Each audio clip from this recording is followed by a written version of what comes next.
নোয়াখালীর বেগমগঞ্জের গোপালপুর বাজার ইসলামী ব্যাংকের এজেন্ট শাখা থেকে টাকা নিয়ে এজেন্টের উধাও হওয়ার 7 দিন পেরিয়ে গেলেও টাকা না পেয়ে শত শত গ্রাহক মানববন্ধন কর্মসূচি পালন করেছেন।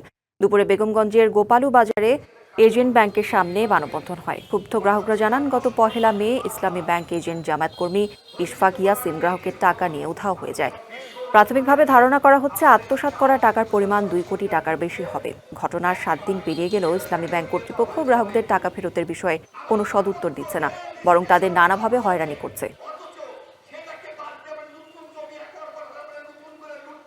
গাইবান্ধায় ব্রহ্মপুত্র নদে বালাসী থেকে জামালপুর জেলার খোলাবাড়ি পর্যন্ত সড়ক সহ রেল সেতু বা টানেল নির্মাণের দাবিতে মানববন্ধন হয়েছে। দুপুরে ডিবি রোডে ব্রহ্মপুত্র নদে বালাসী খোলাবাড়ি সড়ক ও রেল সেতু নির্মাণ বাস্তবায়ন কমিটির উদ্যোগে এই মানববন্ধন হয়।